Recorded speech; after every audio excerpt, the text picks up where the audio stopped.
तो ये सवाल 4 मार्क का आ सकता है, बहुत ज्यादा चांसेस है। अगर आपने इसको स्किप किया तो समझ लेना आपका पेपर पूरा बिगड़ने वाला है।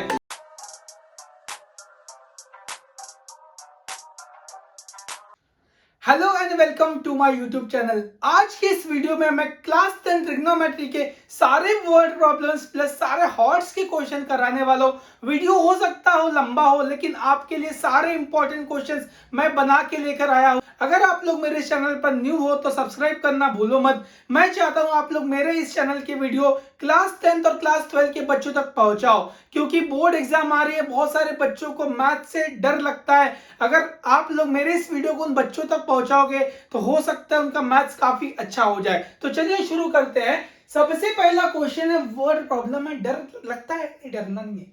सबसे पहला क्वेश्चन है, a person is standing at a distance of 50 metre from a temple. एक टेम्पल है, एक मंदिर है, समझ लो ये एक मंदिर है। इस मंदिर से एक लड़का कितने मीटर की दूरी पे खड़ा है? इस मंदिर से एक लड़का 30 मीटर की दूरी पर खड़ा है। मतलब ये लड़का यहाँ पे खड़ा है, समझ लो ये लड़का यहाँ खड़ा है और ये मंदिर है।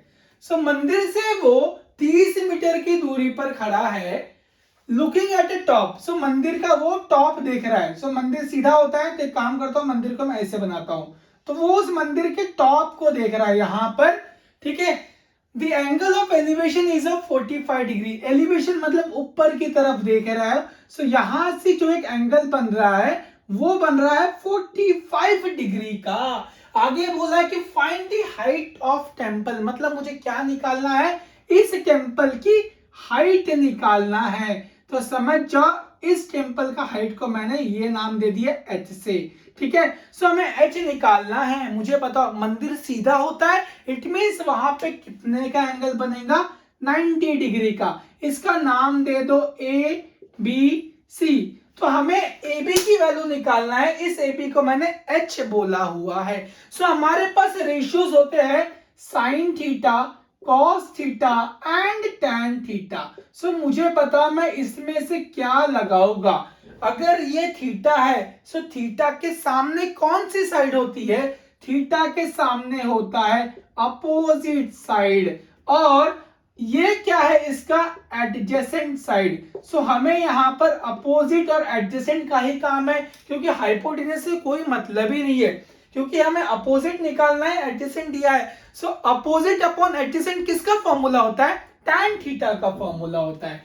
सो हम यहाँ पर लिखेंगे, यहाँ देखो डायग्राम बनाना काफी इंपॉर्टेंट। अगर आप लोग डायग्राम नहीं बनाओगे तो आप लोग को मार्क्स नहीं मिलने वाले हैं, ठीक है। सो हमारे पास इन ट्राइंगल एबीसी अगर मैं देखूं, इन ट्राइंगल एबीसी, ठीक है। सो टैन थीटा का फॉर्मूला होता है tan theta is equal to opposite upon adjacent, ठीक है। सो tan थीटा, थीटा कितना है? 45 degree. So tan 45 is equal to opposite है इसका h और एडजेसेंट है इसका 30, ठीक है। सो हमें h निकालना है, काफी सिंपल। अगर आप लोग को टेबल याद नहीं होगा तो यहाँ पर आई बटन पे क्लिक करो, मैंने टेबल को कैसे लिखना है सिखाया हुआ है, ठीक है। सो tan 45 की वैल्यू होती है 1। So 1 is equal to h upon 30। ये 30 यहाँ डिवाइड कर रहा है, यहाँ पर आके मल्टीप्लाई करेगा। So 1 into 30 is equal to h हो जाएगा। देयरफॉर h की वैल्यू आ जाएगी 30। मीटर में दिया है तो हाइट भी क्या रहेगी? मीटर में। सो हम बोलेंगे therefore height of a temple is 30 metre, ठीक है। सो ये सिंपल सवाल था, एग्जाम में 2 मार्क के लिए आ सकता है आपके। आशा करता हूं आपको ये सवाल समझ में आया होगा। जल्दी से नोट डाउन कर लो।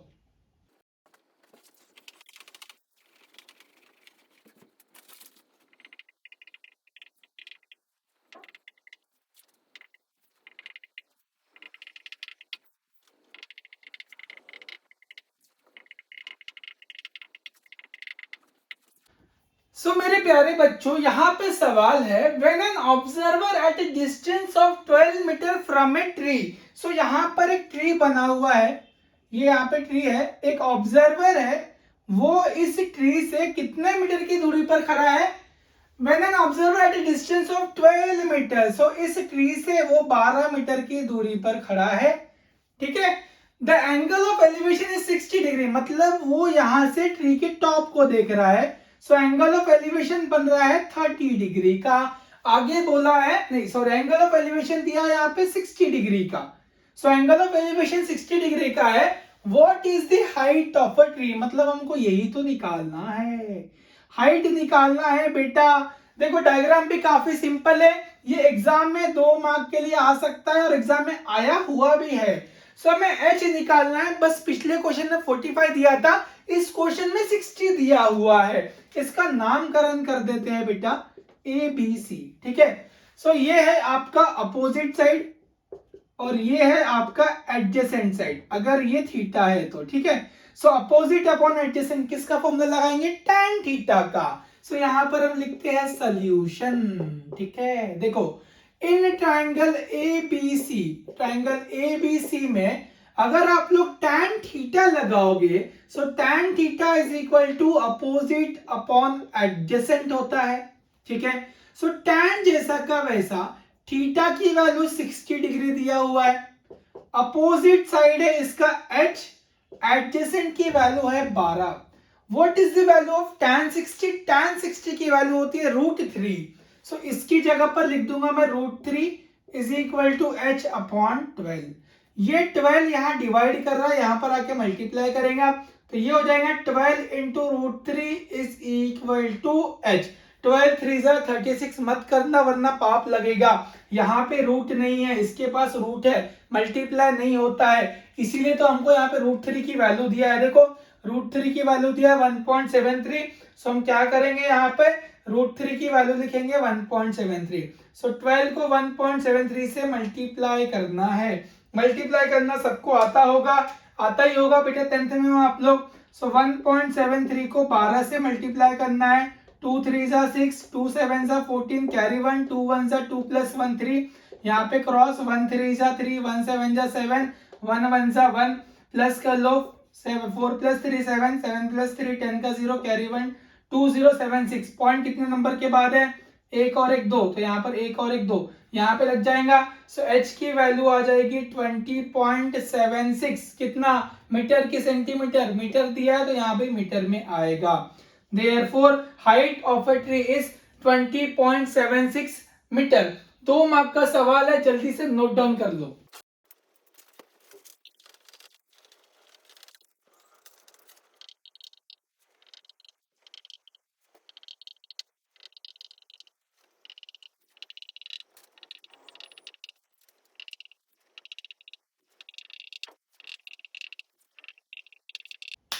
सवाल पढ़ते हैं, straight road leads to the foot of a tower of height 48 metre. एक टावर है जिसकी हाइट 48 मीटर है और वो एक रोड से कनेक्टेड है। तो ये अपना रोड है बेटा, ये अपना रोड है, ठीक है। सो आगे क्या लिखा है, और straight road leads to the foot of a tower of height 48 metre from the top of the tower. ये टावर का टॉप है। So from the top of the tower at the angle of depression, मतलब यहां से नीचे देखना है। Depression बोले तो ऊपर से नीचे देखना, एलिवेशन बोले तो ऊपर देखना, ठीक है। सो यहां से कोई नीचे देख रहा है। आगे बोला है depression of 2 cars standing on the road are 30 degree and 60 degree. So इस रोड के ऊपर 2 कार खड़ी है, समझ लो यहाँ पे कार 1 है, यहाँ पे कार 2 है। सो ये 2 कार को देख रहा है तो एंगल बन रहा है 30 का और 60 का। सो यहां से देखो, यहां से नीचे देखना है, मतलब एक यहां से हॉरिजॉन्टल लाइन ड्रॉ करना पड़ेगा क्योंकि हमेशा एंगल हॉरिजॉन्टल लाइन के अलोंग ही बनता है।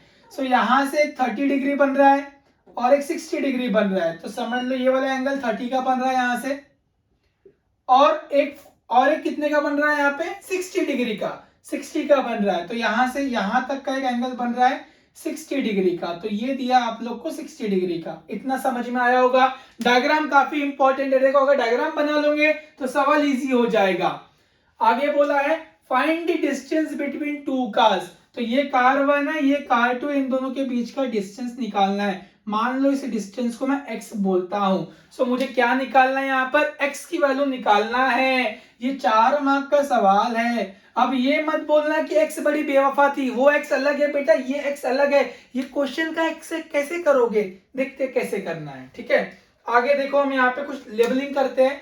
इसको नाम दे दो a, इसको नाम दे दो b, इसको नाम दे दो c, इसको नाम दे दो d। ठीक है, सो ये 48 दिया है, ये x है, ये कुछ नहीं है, मतलब इसको y बोल दो।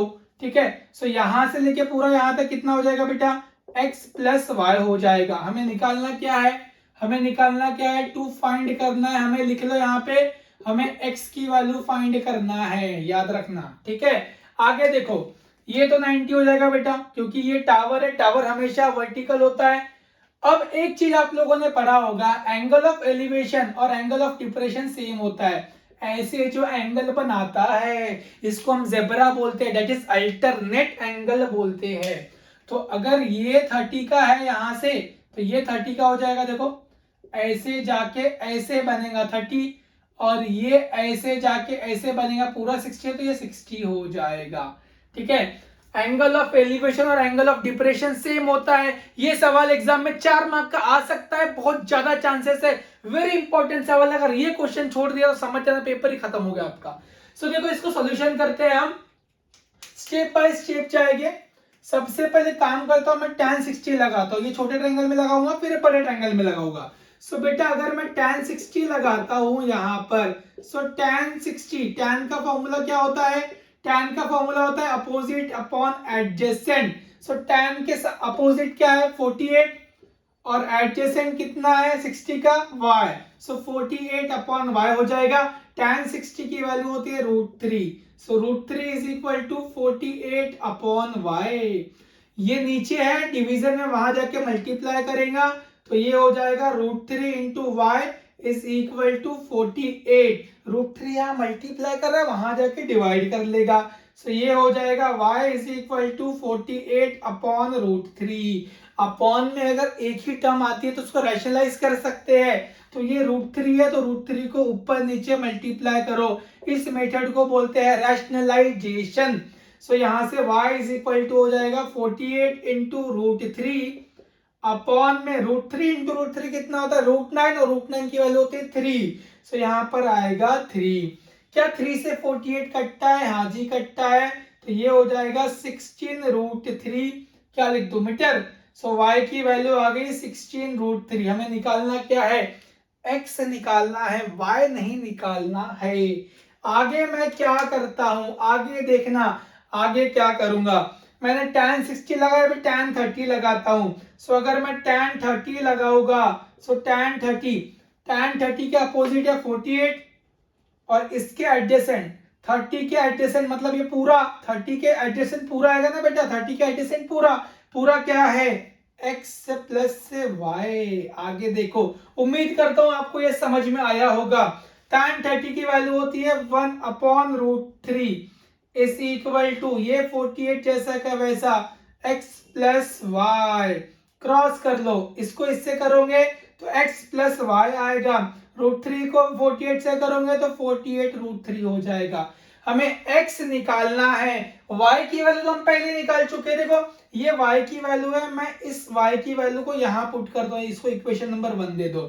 सो ये बन जाएगा x plus 16√3 is equal to 48 √3। यहां लिख दो यूजिंग 1, क्योंकि आपने जो यूज किया है वो लिखना पड़ता, अदरवाइज मार्क्स कटते हैं। ये प्लस में है, वहां जाके माइनस करेगा।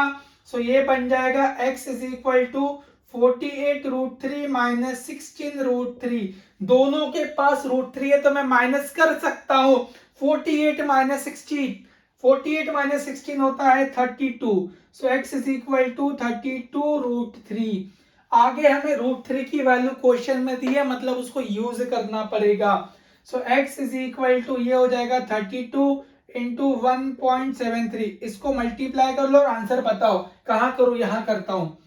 1.73 को 32 से मल्टीप्लाई करना है। 2 3 जा 6, 2 7 जा 14, कैरी 1, 2 1 जा 2 प्लस 1 3, क्रॉस 3 3 जा 9, 3 7 जा 21 का 1, कैरी गया 2, 3 1 जा 3 प्लस 2 5, प्लस कर लेंगे, 9 4 13, एक आया ऊपर, ये हो जाएगा 5, ये हो जाएगा 5।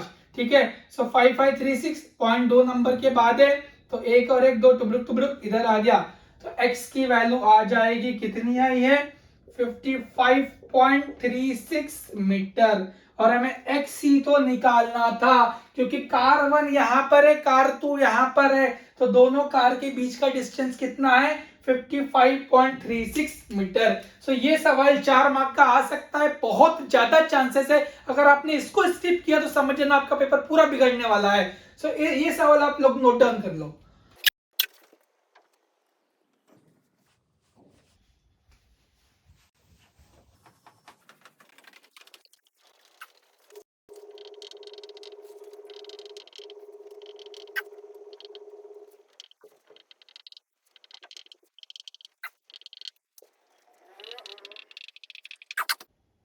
यहां पर क्वेश्चन है, a tree is broken by wind, हवा के झोंके से ट्री टूट के गिर गया है। जैसे लाल दुपट्टा उड़ गया रहता है हवा के झोंके से, वैसे यहाँ पे tree is broken by wind, the top of the tree stuck the ground at an angle of 30 degree. Diagram बनाते हैं, समझ लो ये तुम्हारा पूरा ट्री है, ठीक है।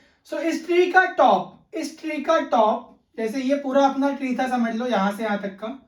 सो इस ट्री का टॉप इतना पार्ट आके नीचे गिर गया जमीन पर, तो ऐसे गिर गया समझ लो, ऐसे गिर गया। तो आगे बोला है at an angle of 30 degree, so ये 30 डिग्री का एंगल दिया हुआ है। आगे बोला है and at a distance of 30 metre from root, तो ये ट्री का रूट है, इस रूट से 30 मीटर का डिस्टेंस भी दिया हुआ है। आगे क्या लिखा हुआ है, find the height of whole tree, whole tree यहां से यहां तक है, तो मुझे यहां से लेके पूरा यहां तक h निकालना है, ठीक है। सो देखो इसका इतना पार्ट यहां गिर गया, मतलब ये वाला पार्ट और ये वाला पार्ट इक्वल होगा, सो ये पार्ट और ये पार्ट इक्वल हो जाएगा। आगे क्या लिखा है यहाँ पे, इसका नाम दे दो, इसका नाम दे दो A B C D, ये 90 का रहेगा क्योंकि ट्री सीधा ही खड़ा रहता है। सो हमें क्या निकालना है, BC निकालना है और AB निकालना है, तो हमें पूरा निकालना है इसको, तो AB और BC को प्लस कर लेंगे तो हमारा फाइनल आंसर आ जाएगा। सो हम क्या करते हैं, पहले इस पार्ट को निकालते हैं। सो इस पार्ट को निकालने के लिए 4 मार्क का सवाल है, एग्जाम में आने के बहुत चांसेस है, छोड़ना नहीं है, बहुत ही इंपॉर्टेंट सवाल है। सोल्यूशन करेंगे इसका, सबसे पहले हम लिखेंगे tan 30। सो अगर मैं tan 30 लगाऊंगा, tan ही लगाना बहुत सारे क्वेश्चन में, क्योंकि tan 30 क्यों लगा रहा हूं, क्योंकि अपोजिट अपॉन एडजेसेंट आ रहा है। So tan 30 is equal to opposite upon adjacent, इसका अपोजिट है BC और इसका एडजेसेंट है DC, तो BC अपॉन DC आ गया। tan 30 की वैल्यू होती है 1 upon root 3, so 1 upon root 3 is equal to BC upon DC की वैल्यू है 30। खोबरा 30, इसको कर दो गुना, तो 30 एकम 30 is equal to root 3 into BC, root 3 BC। ये मल्टीप्लाई कर इधर आके डिवाइड कर लेगा, so 30 upon root 3 is equal to BC। Root 3 आया नीचे, ऊपर नीचे भिड़ा दो इसको, दैट इज रैशनलाइजेशन कर दो, सो 30 इंटू रूट 3 बन जाएगा 30 root 3 upon root 3 into root 3 होता है 3। सो आगे देखो क्या 3 से 30 कटता है, हाँ कटता है, 3 1 जा 3, 3 10 जा 30। सो BC की वैल्यू आ गई है 10 रूट 3, क्या मीटर, क्योंकि मीटर में क्वेश्चन दिया है। इतना पार्ट तो मेरा निकल गयो, अब मुझे ये निकालना है, ये निकालने के लिए मैं ये निकालूं क्योंकि ये और ये इक्वल है। सो मुझे बताओ ये हाइपोटेनियस है, ठीक है, ये हाइपोटेनियस है, ये एडजेसेंट है। हाइपोटेनियस एडजेसेंट कौन से फॉर्मूले में होता है, कॉस थीटा का फॉर्मूला होता है, एडजेसेंट अपॉन हाइपोटेनियस। सो मैं यहां पे लगाता हूं अभी cos theta, so cos theta is equal two adjacent upon hypotenuse. Cos theta, theta कितना है 30 degree, so cos 30 is equal two adjacent, इसका एडजेसेंट है 30, ठीक है, इसका एडजेसेंट 30 है। देखो ये एडजेसेंट होता है हाइपोटेनियस, हाइपोटेनियस है आपका BD, ठीक है। cos 30 की वैल्यू होती है root 3 upon 2 is equal to 30 upon BD। ये क्रॉस कर लेंगे तो ये हो जाएगा root 3 BD is equal to 32 जा 60। वैसे ही करेंगे, √3 यहाँ मल्टीप्लाई कर रहा है, वहां भेज के डिवाइड कर दो। So B D is equal to हो जाएगा 60/√3। अरे अरे फिर से √3 नीचे दिखा, क्या करना पड़ेगा, रैशनलाइजेशन। सो ये √3 से ऊपर नीचे गुना, ऊपर गोरी का मकान, नीचे फूलों की दुकान।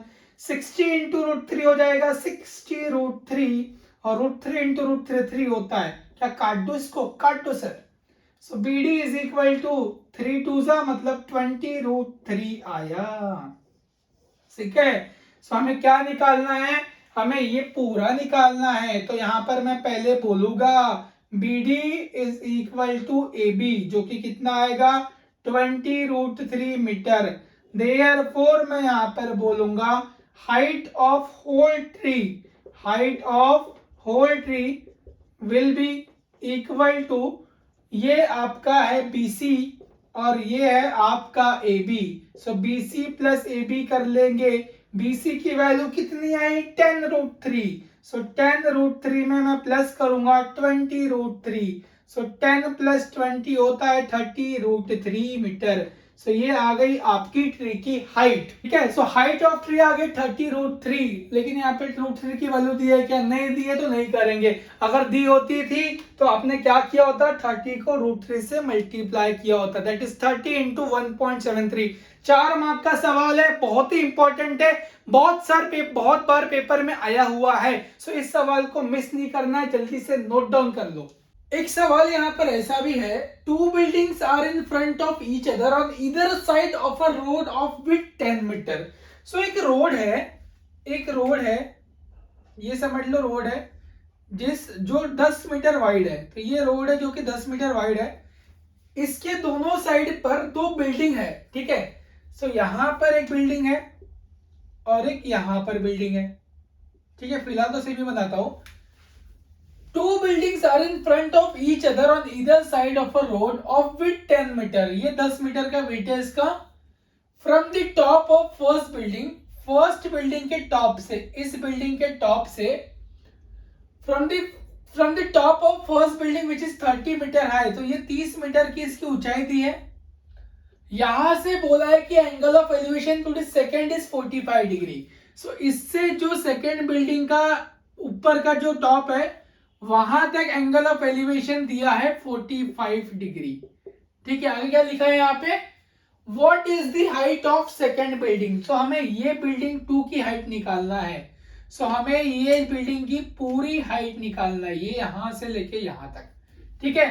सो बेटा ये 30 मीटर है, ये 10 मीटर, रेक्टेंगल की प्रॉपर्टी से ये 10 हो तो ये भी 10 हो जाएगा, मतलब यहां से लेके यहां तक भी 10 हो जाएगा। और ये 30 है तो ये भी कितना होगा यहां से यहां तक का 30 metre by the property of rectangle. ठीक है। सो ये भी 30 का हो गया। मतलब अगर मैं सिर्फ इतना पोर्शन निकाल लू और इसको इससे प्लस करूं तो पूरी हाइट मिल जाएगी। सही है कि नहीं। इसका नाम दे दो A B C D और इसको E बोल दो। ठीक है। सो मैं इसको H बोल देता हूं। इट मींस मुझे पूरा यहां से यहां तक 30 प्लस H की वैल्यू फाइंड आउट करना है। ठीक है। सो बेटा अगर आप यहाँ पे ध्यान दोगे तो ये सवाल 3 मार्क का प्रीवियस ईयर का सवाल है। मुझे सिर्फ ये वाला H निकालना है। ठीक है। सो इस ट्रायंगल में अगर मैं tan 45 लगाऊंगा, क्योंकि tan होता है अपोजिट अपॉन एडजेसेंट। ठीक है। सो यहाँ पर मैं सोल्यूशन लिखता हूं। सो बेटा अगर इन ट्रायंगल ADE देखूं मैं, इसमें अगर मैं tan थीटा लगाता हूं, so tan is equal to opposite upon adjacent होता है। ठीक है। थीटा कितना दिया है 45 डिग्री, अपोजिट कितना है इसका H है, और इसका एडजेसेंट कितना दिया है 10 मीटर। tan 45 की वैल्यू 1 होती है, तो 1 is equal to H upon 10। 10 यहां जाके मल्टीप्लाई करेगा, सो H की वैल्यू आ जाएगी 10 मीटर। ठीक है। उसके पहले यहाँ पे आपको लिखना पड़ेगा AD is equal to BC, जो कि होगा 10 मीटर। उसके बाद AB is equal to DC, जो कि होगा 30 मीटर। रीजन क्या आएगा, by the property of rectangle. अगर मैं रेक्टेंगल की प्रॉपर्टी से इसको बोल दूं इक्वल है तो काफी सिंपल हो जाएगा। इसकी वैल्यू आ गई 10 मीटर। देयरफॉर मैं बोलूंगा height of second building will be equal to क्या हो जाएगा, सी डी प्लस डी हो जाएगा, सी डी प्लस डी हो जाएगा। ठीक है, सी डी की वैल्यू 30 है और डी की वैल्यू मैंने एच लिया था जो कि आया 10 मीटर। सो 30 प्लस 10 हो जाएगा 40 मीटर। सो ये इस सवाल का आंसर था। ये 3 मार्क के लिए आएगा, अगर आएगा तो सॉल्व करना पक्का जरूरी है आपको, नहीं तो मार्क्स नहीं मिलेंगे। सो ये नोट डाउन कर लो आप लोग, इसके बाद हम दूसरे सवाल भी देखते हैं।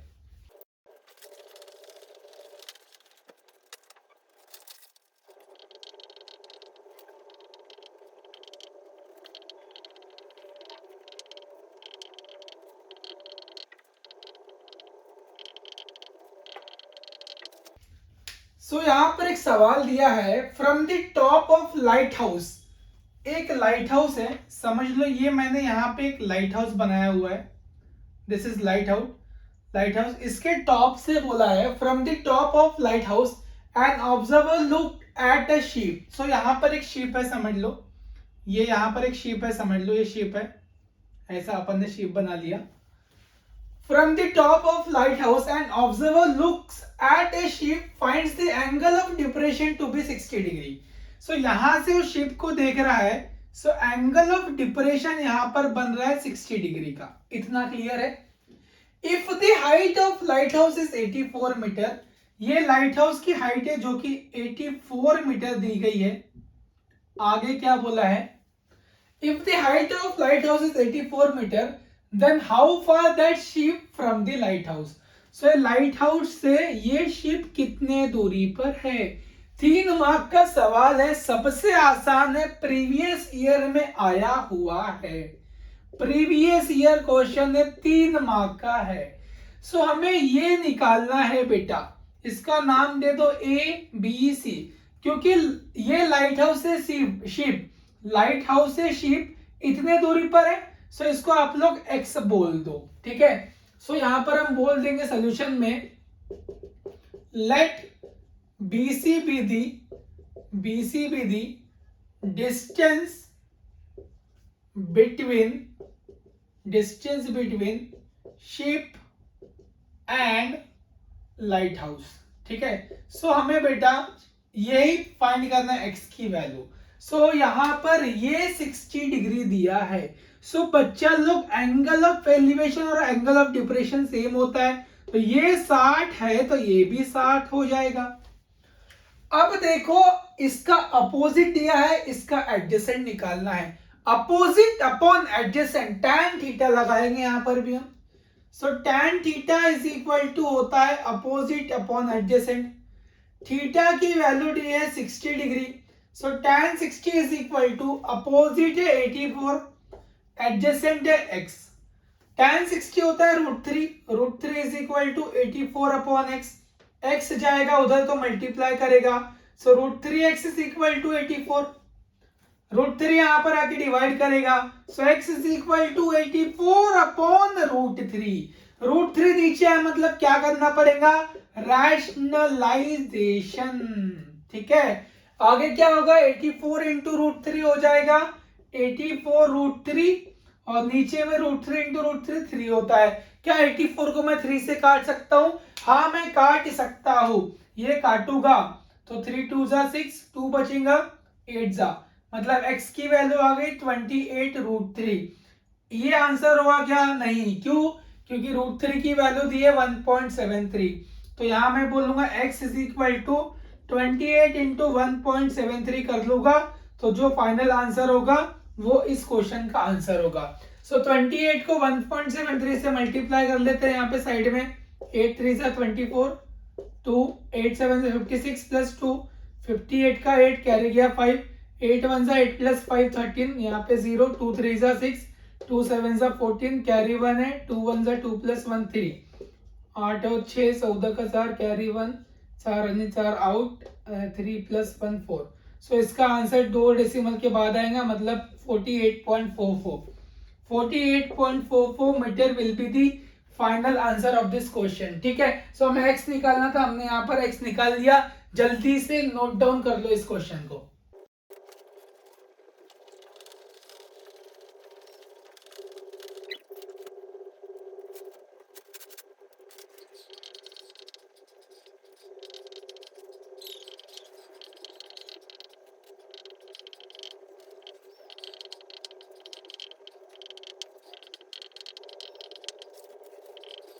सो यहाँ पर एक क्वेश्चन है, a ship of height 24 metre, एक शिप है जिसकी हाइट 24 मीटर है। मान लो ये आपका शिप है जिसकी हाइट 24 मीटर है। So a ship of height 24 metre is sighted from a lighthouse. उसको लाइट हाउस से कोई देख रहा है, ये समझ लो अपना लाइट हाउस है एक, दिस इज लाइट हाउस। यहाँ पर लिख देता हूँ लाइट हाउस है ये, और ये शिप है यहाँ पे, ठीक है। A ship of height 24 meters is sighted from a lighthouse. From the top of lighthouse, the angle of depression to be. So ये top है lighthouse का, यहाँ से क्या बोला है, the angle of depression to the top of mast. Mast मतलब जो शिप के ऊपर का पोर्शन होता है तो उसको मास्ट बोलते हैं। सो आगे बोला है कि from the top of lighthouse, the angle of depression to the top of mast and base of the ship are 30 degree and 45 degree. So यहाँ से एक एंगल बन रहा है, एंगल ऑफ डिप्रेशन, ये 30 डिग्री बन रहा है, ठीक है। और यहां से शिप के बेस तक 45 बन रहा है। सो ये आपका 30 है और ये आपका 45 है। इतना क्लियर है। आगे यहां देख लेते हैं, from the top of lighthouse the angle of depression to the top of the mast and base of the ship are 30 degree and 45 degree. How far is the ship from lighthouse. So यहां से लेके मुझे यहां तक की दूरी निकालना है, एक्स बोल देता, ठीक है। देखो चिल्लर सा सवाल है, डिफिकल्ट नहीं है, टेंशन नहीं लेना है, ठीक है। सो एक काम करता है, मैं इसको यहां से ज्वाइन करवा देता हूं, ठीक है। ये 30 है तो ऐसे बन के ये 30 बन जाएगा, और ये 45 है तो ऐसे जाके पूरा ऐसे बन जाएगा 45, ठीक है।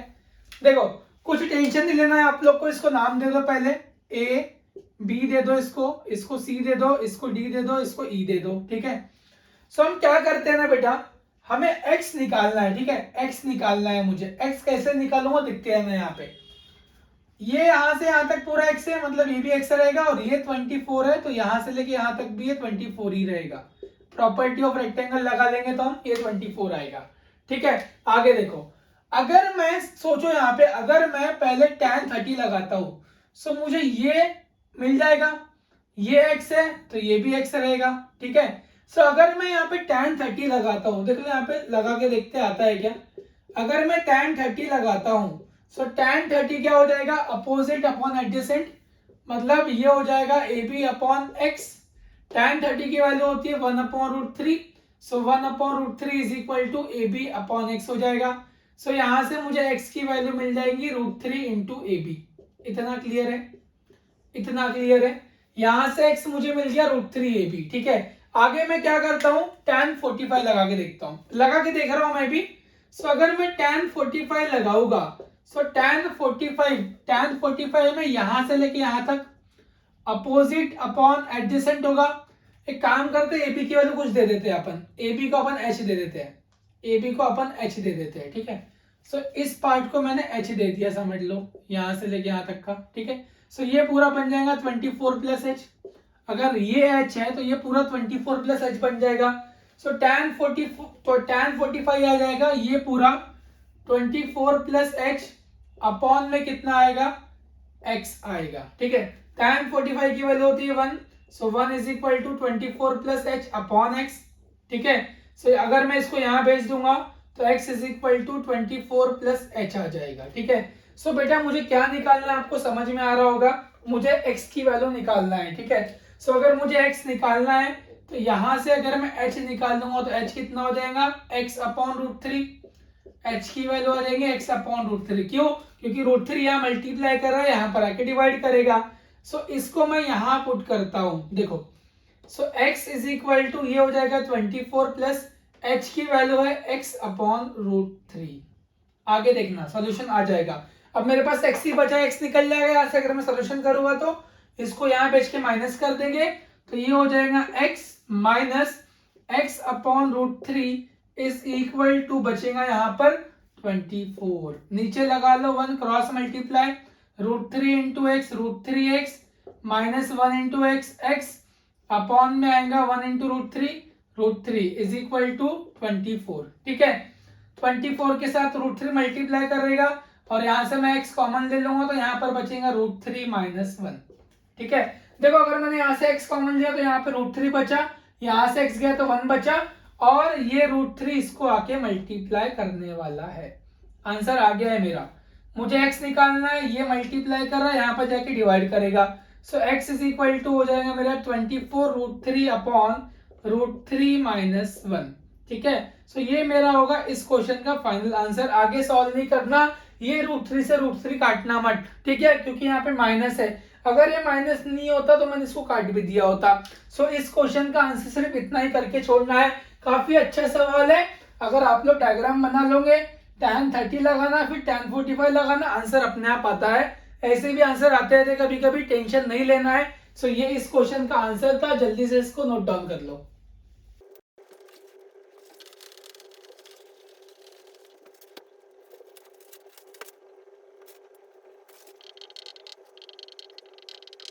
अब तक हमने इस चैप्टर के सारे इंपॉर्टेंट वर्ड प्रॉब्लम्स को सॉल्व किया है। अब हम सॉल्व करते हैं कुछ हॉट्स के क्वेश्चन।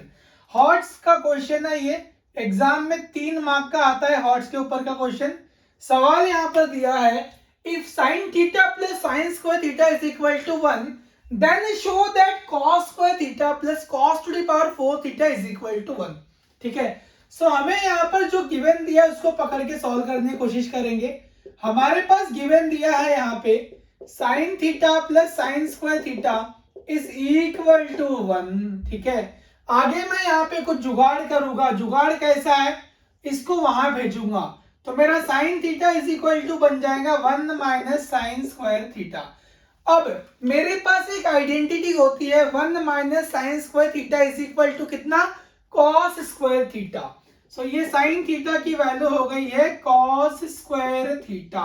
इसको यहाँ पे डाल दो, इक्वेशन नंबर 1 दे दो। अब यहाँ पे लेफ्ट हैंड साइड लिखते हैं हम। लेफ्ट हैंड साइड में क्या दिया है हमारे पास, cos square theta plus cos to the power 4 theta. एक काम करता हूं ना, मैं कॉस स्क्वायर थीटा को जैसे के वैसे रखता हूं। क्या मैं इस 4 को 2 का पावर 2 लिख सकता हूं क्या, क्योंकि 2 2 कितना होता है 4। ठीक है, आगे देखना, ये कॉस स्क्वायर थीटा जैसा का वैसा है। कॉस स्क्वायर थीटा की वैल्यू क्या है मेरे पास, साइन थीटा। देखो यहाँ पे इस कॉस स्क्वायर थीटा की जगह मैं लिख दूंगा साइन थीटा, तो ये बन जाएगा साइन थीटा का स्क्वायर। तो ये बन जाएगा cos square theta sine theta का होल स्क्वायर, मतलब ये हो जाएगा साइन स्क्वायर थीटा। एक आइडेंटिटी है मेरे पास, sine square theta plus cos square theta कितना होता है, 1 होता है। सो लेफ्ट हैंड साइड में आ जाएगा 1 और राइट हैंड साइड भी कितना चाहिए था मुझे, 1। देयरफॉर मैं बोलूंगा left hand side is equal to right hand side, और यहां बोल दूंगा मैं हेंस प्रूव्ड। ये हॉट्स का क्वेश्चन था, 3 मार्क का सवाल है, एग्जाम में आया हुआ है और फिर से आ सकता है। जल्दी से नोट डाउन कर लो।